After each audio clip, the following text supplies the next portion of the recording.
Alors bonjour, bonsoir à tous, bienvenue dans cette nouvelle vidéo. Je vous propose aujourd'hui une capsule qui a pour thème les changements pour les 3 mois qui viennent. Voilà, ce qui est amené à changer, à bouger pour vous ou à une échelle plus large. Et a priori, j'étais partie plutôt sur du plus large pour les mois qui viennent. Donc vous pouvez soit choisir un tas, soit suivre l'ensemble de la guidance. Quoi qu'il arrive, vous aurez les timings en barre d'infos. Ce tas-ci va concerner plus tout ce qui touche le collectif à dominante yin d'incarnation. Ce tas-ci, le collectif à dominante yang. Et ce tas-ci, l'énergie du milieu, donc le plus global, plus collectif. Maintenant, si vous souhaitez faire un choix, je vais vous donner un petit, voilà, des petits gris-gris pour choisir parmi les trois guidances un message particulier. Si vous n'avez pas envie de suivre l'ensemble de la vidéo, peut-être regardez à ce qui vous parle le plus. Donc pour le collectif, on va avoir ce petit, voilà, cette petite écorce de pin. Pour la partie, pour ce tas-ci, plutôt le yin, on a les petites allumettes. Et pour le yang, on a voilà, cette petite pomme de pin. D'accord ? Voilà, donc vous pouvez prendre le temps, choisir un des trois tas ou suivre l'ensemble de la guidance. Faites comme ça vous parle. Quoi qu'il arrive, prenez et retenez uniquement dans ce que je vous propose comme canalisation ce qui vous parle, ce qui vous interpelle. Ok ? On va commencer par l'énergie du milieu.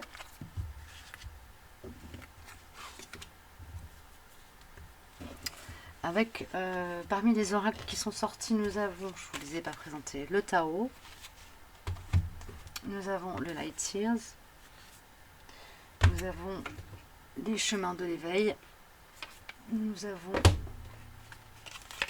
l'oracle du chaman mystique, nous avons en dernier lieu le Karma's Angel, et puis mon oracle qui n'est pas trouvable ailleurs que sur ma chaîne, donc il n'y a pas d'emballage. Voilà, alors au niveau du Tao, nous avons la communauté et l'abysse. Donc pour moi, ça parle directement de descendre dans les zones sombres de la communauté dans laquelle on est. Donc a priori, la situation ne va pas aller vers un mieux au niveau de tout ce qui est liberté dans la société dans laquelle on circule, on vit, dans laquelle on est appelé à être. Ok.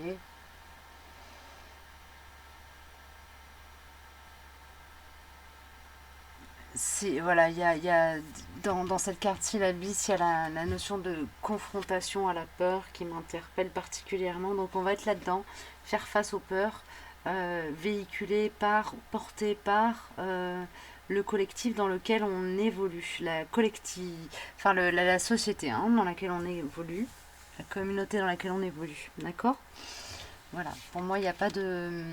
Il y a un truc qui bouge à ce niveau-là, peut-être une amplification des peurs pour certains au sein de la société même, ou certaines sociétés, certains pays, certaines communautés vont vraiment aller plonger dans des parts assez sombres d'elles-mêmes. On vous invite à être dans la confiance et dans la conscience que ce qui est en train de se jouer en ce moment dépasse largement la simple crise sociale, mais vraiment est une crise de civilisation, est une période de transformation qui passe forcément par des zones chaotiques, par des temps chaotiques. C'est ce qu'on nous dit. Avec les points d'interrogation, on a vraiment cette notion d'avoir confiance. On a le petit colibri qui est là, qui nous dit aussi, qui nous rappelle de faire notre part là-dedans, c'est-à-dire d'ancrer aussi, de rester ancré à à notre confiance dans la vie et en nous-mêmes et dans la terre, dans l'humanité aussi. Avoir confiance dans la capacité de résilience et transcendance de l'humanité. Ok. Dans la capacité aussi de la société à se refonder, à se reconstruire, à aller vers du nouveau, à lâcher de l'ancien. Là, c'est un travail que, a priori, si vous suivez ma chaîne, vous avez fait sur vous, lâcher l'ancien, travailler sur vos peurs. Et c'est un travail qui maintenant est demandé à une échelle beaucoup plus vaste et plus large. Et étant donné que vous avez fait ce travail en vous, vous allez être capable euh, d'être dans cette phase, d'exister dans cette phase de transformation de la société qui correspond un petit peu à ce que vous avez peut-être vécu en vous avant, et avec un certain ancrage, une qualité de présence, une qualité de confiance en l'adversité, en l'avenir, qui va vraiment permettre d'ancrer les collectifs dans lesquels vous êtes. Ok, il y a une notion comme ça. Vous avez un rôle d'encre. Dis-moi ce que tu ressens et repenser. Ouais, on a vraiment une idée d'être dans la communication, hein, aussi. Au niveau des collectifs. Ouais, et cette carte-là, elle est sortie tout à l'heure. J'avais préparé le terrain, puis voilà, il y a eu des bugs, donc j'ai recommencé à tourner et je refais le tirage. Et cette carte-là était déjà tombée, c'est la première carte qui est tombée tout à l'heure, et elle est retombée encore. Donc, a priori, on a vraiment une notion de parler à partir de l'espace du cœur, d'être dans quelque chose de très connecté, cœur, gorge, troisième œil. Donc on a à la fois les pressentis, les ressentis et le chakra de la gorge qui est là pour s'exprimer, d'accord, pour aider la pensée à se transcender, à se transformer. Ok. Avec l'oracle du chaman mystique, on a The Curse et Manipa. J'ai pas la traduction de ces cartes, donc je vais vous les lire à l'intuition. On a une notion de passer par une phase de censure pour avoir une plus grande ouverture. C'est comme si le fait d'être empêché d'être librement allait nous amener à prendre contact avec la liberté qui existe, qui est à l'intérieur de nous. Et ensuite, à prendre contact avec cette part infinie de soi, donc cette part qui est connectée à l'univers et qui est donc connectée à une énergie infinie, à une liberté infinie. En tout cas dans les collectifs qui sont concernés par la guidance que je suis en train de faire, on a cette notion d'aller s'ancrer à cette part infinie en soi, et d'ensuite être capable de montrer la voie à d'autres autour de soi. Il y a une notion comme ça d'être dans un rôle alors peut-être pas de guide, mais d'exemple, en tout cas. C'est ça. Il y a avec Seheya, on a une idée comme ça d'être dans le fait de guider un collectif. Et là, ça parle d'être de lumière à être de lumière, donc d'indigo, de travailleurs de lumière, de guérisseurs, de chamans, de personnes qui sont sur des chemins, qui sont vraiment là pour être dans le don sacré, dans l'énergie de guérison sacrée, d'amour inconditionnel à l'autre, au monde, à la collectivité, à la communauté. Il y a une notion vraiment d'être dans le partage, d'une vision claire, ouverte, haute, élevée. Je vais regarder après dans le livret. Et avec Mahasya, on a la notion d'être dans le partage de la connaissance. Avec ces livres qui sont là, un bel ancrage. Donc il y a un rôle dans l'énergie du milieu, là dans les 3 mois qui viennent, on a vraiment cette notion comme ça en 3 temps d'être dans je traverse, je vois, j'observe le monde partir dans ses parties sombres, je transcende la partie de moi que ce monde entrave, en allant toucher à ma liberté. Je reste toujours ancrée à cette confiance en l'avenir et en l'humain et en moi et en la vie. J'observe, j'aide, je travaille à me délester, j'aide les collectifs autour de moi à se délester de vieilles patterns, de choses qui ne sont plus d'actualité, qui ne sont plus valables. Et je montre la voie du milieu. On est bon. On est bon. Alors, je regarde dans le livret. C'est il y a ce qui me dit.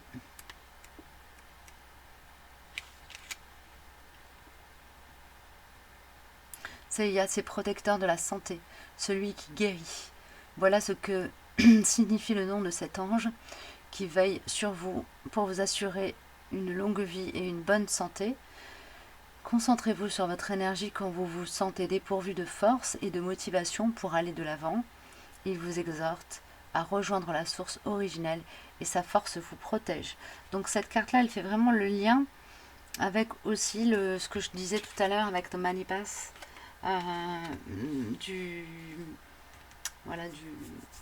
de l'oracle du chaman mystique, d'accord, et avec la carte de Mehasia, la carte 12.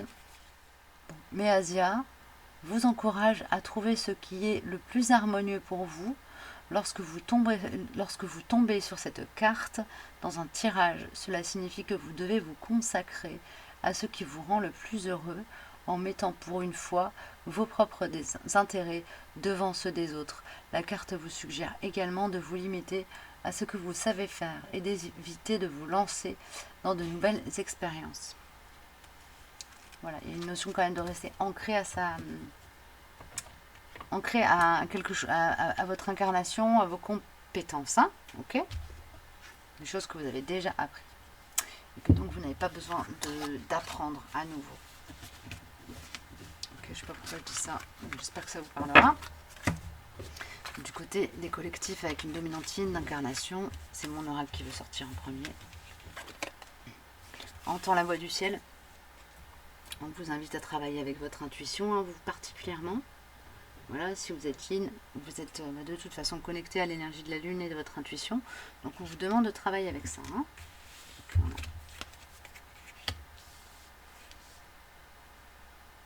Ouais, entendre votre guidance, elle vous montre la voie qui vous convient, elle vous montre la voie sur laquelle vous êtes attendu. D'accord ? Qui est une voie équilibrée, juste. La voie du yin et du yang qui travaille de concert. Là, on m'envoie l'énergie comme d'un genre de pendule à deux boules, hein, un peu comme là, vous voyez. Sauf que là, dans mon image, dans ma vision, il y a les deux qui sont rattachés et qui tournent, et l'un entraîne l'autre et l'autre entraîne l'un. C'est le Tao en fait. Hein. Le yin et le yang sont équilibrés, donc en mouvement, chez les personnes qui sont dans ce collectif avec une dominantine d'incarnation de base. Et ça donne une capacité à agir dans la matière avec beaucoup d'ancrage, beaucoup de justesse. Vous faites partie des gens qui ne sont pas influençables, là. Qui vont montrer l'exemple en ne se laissant pas influencer. Okay. Il y a une notion de ne pas se laisser dominer non plus. Ok. Avec avec le tarot du chaman mystique, on a Soul Retrieval et The Time Master. Il y a une notion d'être dans une connexion, congruence avec votre âme là.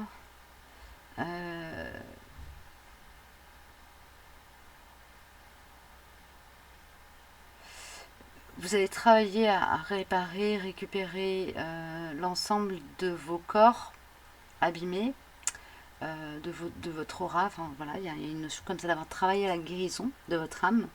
Et maintenant, c'est comme si vous aviez réussi à vous connecter à une partie plus grande de vous, qui a une plus grande connaissance du monde, de l'univers, plus de compréhension. Il y a quelque chose comme ça, une notion d'être dans un espace plus grand de soi. Ok, de rentrer dans un espace plus grand de soi, et c'est nécessaire. C'est juste, ça vient à point nommé, et ça n'est pas un hasard évidemment. Par rapport au Tao, ça amène la vérité intérieure, sagesse du cœur, vision, clarté, pureté, connaissance intuitive, conscience, reconnaissance de l'illusion. Donc, ayez confiance en vos perceptions. Ayez confiance en vos perceptions. C'est vraiment le message pour vous. Mea culpa. Il y a une notion de prendre sa responsabilité par rapport à ce qui s'est produit, ce que l'on est, ce que l'on décide d'être. Il y a une notion comme ça de prendre position. Okay, prendre position. Clairement, en conscience. Les anges qui sont avec nous sont Zadkiel et Uziel. Donc Zadkiel est quelqu'un qui, là, par rapport à ce qu'on me donne au niveau de la carte, c'est l'équivalent de l'énergie du chariot, quelqu'un qui est dans la capacité à agir parce qu'il est ancré au monde. Il voit clair et manifeste sa vérité.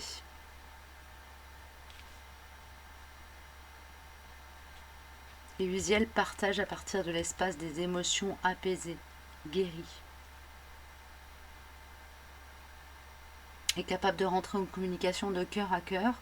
En fait, plus exactement, est capable de rentrer en communication à partir des corps éthériques qui correspondent au corps émotionnel. Il peut rentrer directement en communication du corps émotionnel.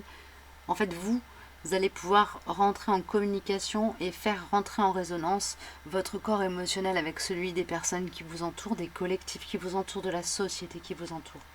D'accord? Donc en restant bien ancré à votre réalité, vérité intérieure, à la conscience que vous avez du monde, à la conscience de la réalité du monde, vous allez pouvoir réguler en fait les distorsions que vous allez forcément rencontrer dans les corps émotionnels des gens qui vous entourent, de la société qui vous entoure. Il y a comme un travail d'accordage que vous êtes venu un petit peu faire ici-bas en ce moment. Okay, c'est une mission ponctuelle pour certains et sur du plus long terme pour d'autres. Mais là, il y a vraiment un travail de collectif là-dessus. Ouais, vous êtes venu aider la société à accorder ses violons. Ok? Est-ce que j'ai autre chose? J'ai autre chose, mais je ne sais pas encore de quel oracle s'agit-il. Il s'agit déjà d'une part du tarot des druides qui voulait sortir tout à l'heure déjà. Alors, en fait, ça va me parler de la fin de cette période de 3 mois là. Qu'est-ce qui nous attend à la fin de l'année en fait, hein? Qu'est-ce qu'on nous donne pour la fin de l'année?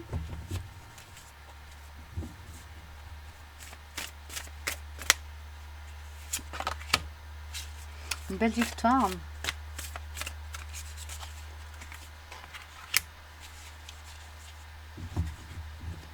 Avec encore beaucoup de... une première bataille remportée, avec encore beaucoup de travail à faire pour sortir d'une phase d'autorité et rentrer dans une phase de sagesse. Mais là, ça me parle au niveau à l'échelle de la société.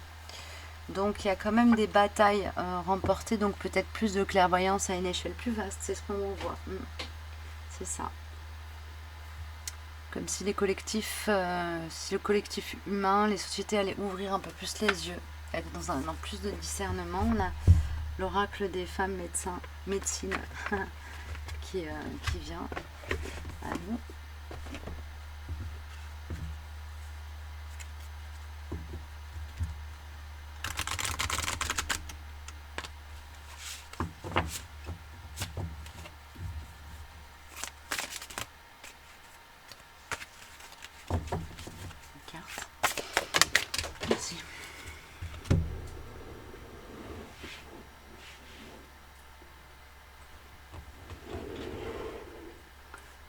Nous avons la femme médecine de la sensualité. Je vous révèle votre talent d'enchanteresse. Voilà. Donc il y a une notion d'être dans la capacité à séduire. Et c'est un outil qu'on vous invite à saisir pour convaincre et amener amener chacun à sa propre lumière et à sa propre vérité. Okay.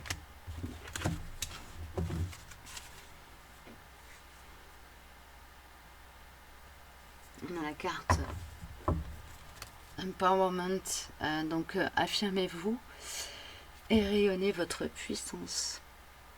Voilà, qui est un petit conseil supplémentaire pour le trimestre qui arrive, rapport à tous ces changements qu'on est en train de vivre dans la société dans laquelle on évolue. Ok, on va voir maintenant au niveau du troisième tas avec un collectif peut-être plus dans le yang. En tout cas, c'est ce que j'ai demandé.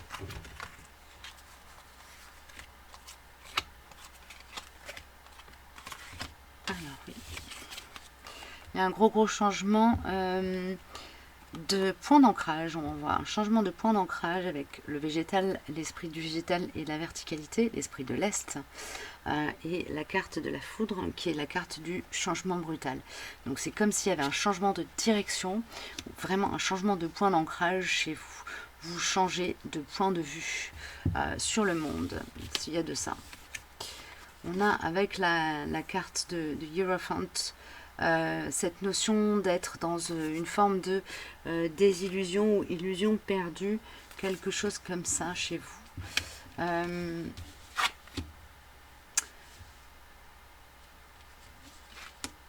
Avec la carte de l'attente, en fait on dit plus, vous sortez de l'attente, vous arrêtez d'attendre, où il y a comme un... vous avez l'impression d'avoir suffisamment attendu et du coup vous lâchez l'affaire, mais c'est plutôt vous lâchez l'affaire que vous lâchez prise. Il y a comme un je laisse tomber là, ok, qui conduit à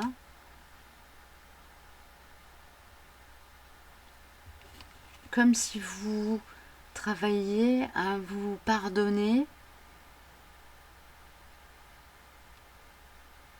une forme de crédulité pour certains. Ce qu'on m'envoie là, c'est qu'il y en a certains parmi vous qui peut-être ont été dans la docilité jusqu'à présent, en se disant ça ira mieux, en fait en attendant que la situation s'améliore. Et là,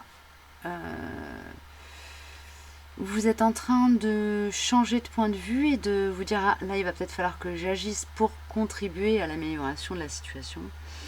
Et du coup, vous êtes d'abord dans un travail, vous allez d'abord avoir un travail de pardon à vous, à faire,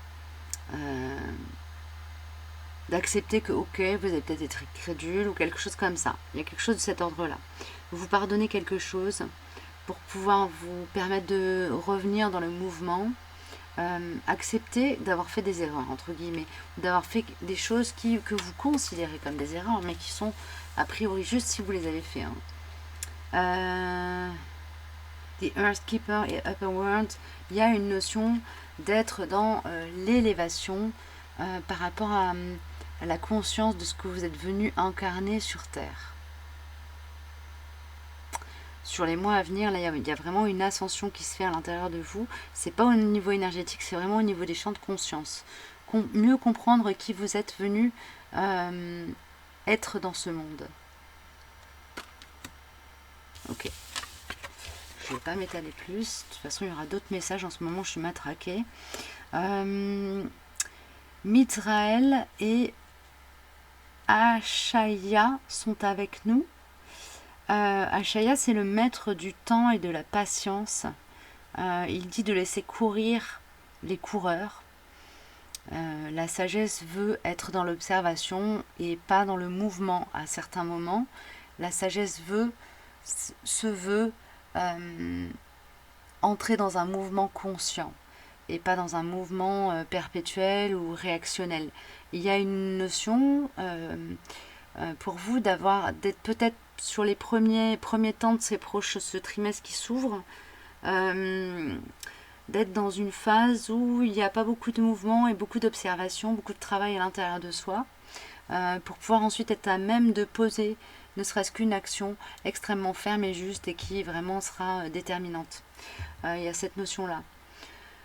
C'est ça. Et en fait, j'ai donné le message pour les deux anges en même temps. Parce que Mizraël parle de justement d'avoir un point de vue élevé sur la situation, d'avoir du recul, d'être dans l'observation de ce qui se passe autour et d'être dans une forme de détachement au niveau de ce qui se passe dans les champs émotionnels. Donc voilà. Voilà, écoutez, c'est les messages que j'avais à vous transmettre. J'espère que ça vous aura parlé pour l'essentiel.